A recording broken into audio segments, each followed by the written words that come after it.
آپ علیہ السلام نے فرمایا میں تم میں دو بھاری بھرکم اور بڑی عظیم الشان چیزیں چھوڑ کے جا رہا ہوں، ان کو مضبوطی سے پکڑو گے کبھی گمراہ نہ ہوگے۔ پھر آپ نے فرمایا وَلَن يَفْتَرِقَا حَتَّى يَرِدَ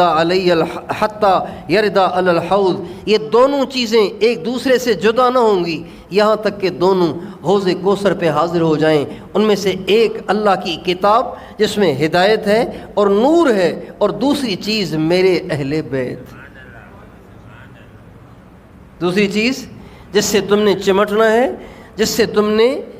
تم نے چمٹنا ہے اور جس کو تم نے مضبوطی سے پکڑنا ہے، جن کی تم نے اقتداء کرنی ہے، جن کی تم نے غلامی کرنی ہے، جن کی تم نے اتباع کرنی ہے، وہ میرے اہل بیت ہیں۔ پھر آپ نے فرمایا 2 دفعہ اذکرکم اللہ فی اہل بیتی، میں تمہیں اللہ سے ڈراتا ہوں اپنے اہل بیت کے بارے میں، میں تمہیں اللہ سے ڈراتا ہوں اہل بیت کے بارے میں۔ ہمارے نبی کو ایسے لگ رہا ہے کہ جیسے پہلے سے یہ خدشہ ہو گیا تھا کہ میرے بعد میرے اہل بیت کے ساتھ میری امت زیادتیاں کرے گی، چنانچہ آپ جاتے جاتے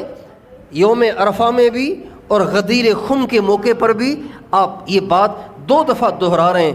میرے اہل بیت کے بارے میں تمہیں اللہ سے ڈراتا ہوں، میرے اہل بیت کے بارے میں تمہیں اللہ سے ڈراتا ہوں۔ اہل بیت کو مضبوطی سے پکڑنا ہے، کتاب اللہ کو مضبوطی سے پکڑنا ہے۔ اہل بیت کو مضبوطی سے پکڑنے کا کیا مطلب؟ اہل بیت کو مضبوطی سے پکڑنے کا کیا مطلب؟ اہل بیت کو مضبوطی سے پکڑنے کا مطلب بھی وہی ہے جو کتاب اللہ کو مضبوطی سے پکڑنے کا مطلب ہے کہ اہل بیت کی اقتداء کرنی ہے، اہل بیت کی اتباع کرنی ہے، اہل بیت کی طرح